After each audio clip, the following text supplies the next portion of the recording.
Hey everybody! Hello, my name is Marty Uptain. I am 46 years old and I am here to apply for the next top hooker. I'm from St. Augustine, Florida. Been here, 14, 15 years. But I'm originally from Birmingham, Alabama, or a little town outside of Birmingham called Gardendale. It was there where I spent most of my youth. Growing up as a kid, I always went fishing with my father, my grandfather, and some of the earliest memories that I have is with those guys. One of the most memorable that I still have documented to this day, I was actually 7 years old when I caught a 5-pound, 6-ounce smallmouth bass. And for a little kid, that's something great. Caught it on a Zebco 33. Caught it with a creek minnow, but the interesting thing about it was my father actually took me down to the local paper and had my picture taken in front of the newspaper. So here I am, 7 years old, holding a bass this big, but it felt like it was this big because I was this big. Still have the article today. It's something awesome. It's one of the photos I'm going to submit to you guys just to give you a little history. From there, we fished all through Alabama. Lake Gunnersville, fished near Wilson Dam. Several occasions, always fishing in creeks and ponds. My grandfather had ponds on his farm, so we were always going out snagging catfish, brim, bass. You got to pardon the noise. I live on the river and we have peacocks all over the place. But anyway, going back to where I came from and how I was raised, sports was always a big part of my life. Very competitive, always competing either in the sports arena or with my buddies. Whether it's fishing, skiing, baseball, basketball, you name it, we did it. When I had the opportunity to move to Florida, kind of after college, I moved to Florida with a conviction that I'm going to learn everything there is to do down there from a sports standpoint, or fell in love with offshore fishing, and that's where I started snook fishing in the Sebastian Inlet. Plenty of stories to tell from there. Made some great friends down there. And we literally waded into the tidal pools chest deep to fish for snook and flounder. And we're talking water up to here, fishing over our head, catching fish, just absolutely having a blast till 2 or 3 o'clock in the morning. And one of my failures in fishing, had three of my buddies, we always fished together. And they always caught the biggest snook. And it was my turn to catch the biggest snook. So I finally hooked one, get it on the bank. And we're all about taking pictures of this stuff back then. And kind of documenting everything. Well, my buddy reaches down to get the fish, to hold it up, to hand it to me, and he drops it. The lure comes out, the fish is gone, and we got into a fist fight because I thought he did it on purpose because he didn't want me to have the biggest fish. To this day, I'm still mad at him. But anyway, it progressed from there. I finally wound up getting an offshore fishing boat and have spent, probably the last 10 years fishing the kingfish tournaments. Some of the types of fish that we catch is dolphin, of course kingfish, wahoo. One of my favorite is cobia because they taste so good. From a sporting fish, I've been sail fishing, been in the Keys. I fished several times in the Bahamas and actually made it down to Honduras and also the Galapagos Islands and got a chance to go on a nice scuba trip where we did some spear fishing, did some offshore fishing, and a lot of scuba diving. Actually got a chance to see whale sharks underwater and literally touch the tail, and it was the size of a school bus. As far as me being competitive, I'm the nicest guy in the world. I present myself that way. I want people to like me and understand that. But when it comes to competition, especially fishing, I have a tendency not to be so nice. Okay, I want to win. I want to get the biggest fish. I want people to follow through with what they say they're going to do. On one occasion, I took some customers out, and actually this was during a kingfish tournament. And we landed a kingfish, and we got him right next to the boat. And the buddy that I put on the gaff was relatively new to offshore fishing, so he wasn't that experienced. So the fish gets next to the boat, and you have to gaff the fish to get him into the boat. I'm screaming at him, "Carl, get the gaff, gaff it." And he hesitates. He thinks that our gaff isn't long enough. I had a 12-foot gaff. The fish was 5 feet away. He could have easily snatched the fish. He hesitates, and the fish gets spooked, goes under the boat. The line clips the prop.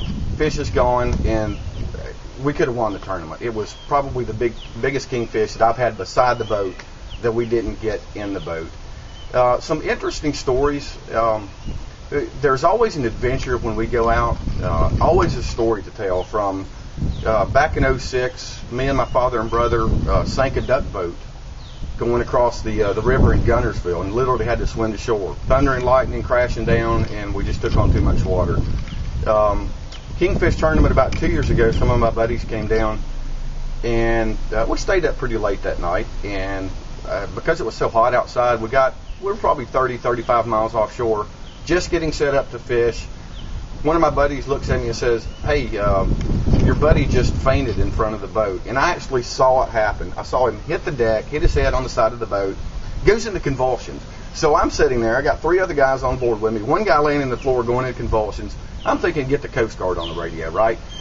A few seconds go by. He was probably out about 15 seconds, but it felt like 10 minutes because I was responsible for these people's lives. And I felt bad for him. So we finally came to. We got some water down and put a towel on him, but we still came in just to make sure he was okay. We didn't want to take any chances, so it kind of ruined that trip. One of the unique things about me and where I live on the St. Johns River here in St. Augustine, and it's like paradise. We've got peacocks, eagles, manatees in the water, all kind of fishing. Every day I can walk out and fish off my dock.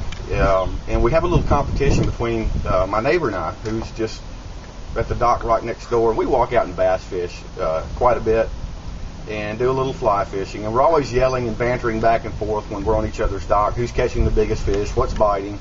It's nothing set in stone or in writing as far as we're having a little competition, but it's there. There's times where he'll knock on my door holding a 6-pound bass and going, "Hey, look what I caught." And of course he'll go release it and we'll try to catch it again another day. But it's a great experience. One of the things I want to show you is kind of a progression of where I started in fishing, and it's kind of funny that I still have these things.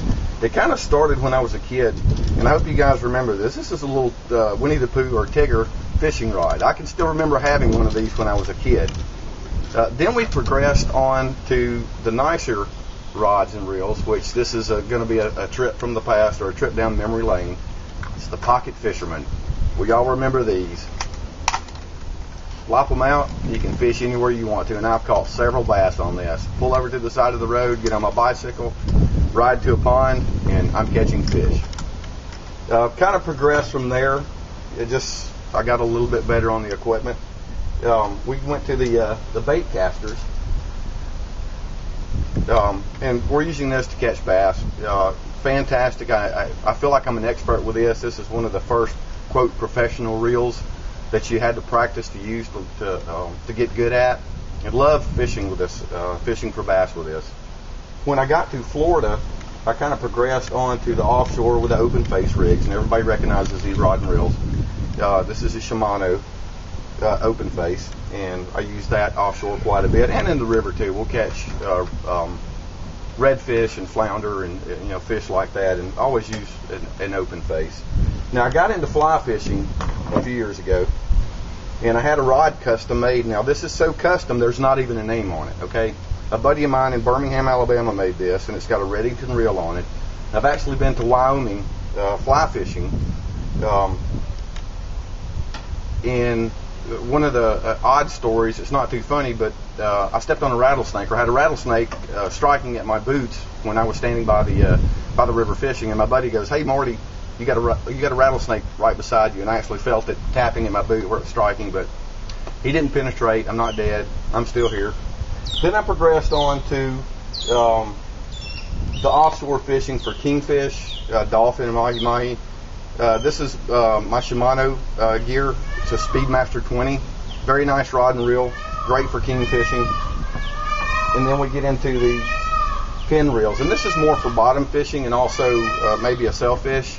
Very, very nice reel, very expensive, very easy to control, but it's something I absolutely love fishing with. As far as experience goes with the fishing, you get into the cast netting as well. We have to catch our bait a lot here in Florida, so that's always a challenge. We've got the pogies and cigar minnows that we go after, where we're using a cast net or a sabiki rig, and it's a lot of fun. It's the process of fishing that makes it so fun and so competitive. Just put a rod in my hand, that's great, it's fun, But I like all the stuff that builds up to it, all the camaraderie. We're constantly bantering and with our buddies and who can do the best. And so it kind of brings out the competitiveness in you. So it's kind of my story. I've got a lot of stories to tell, and that's what makes it so fun in the experience. What I'm looking for is to be a part of the show, have a blast, make fun of other people on the show, and see if I can win this thing. You know, if I fly out to California, you're probably going to need a one-way ticket because I can drive the pickup truck back home. Hey, listen, I've enjoyed talking to you guys. I hope you like my video. Looking forward to seeing you soon, and let's go catch some fish.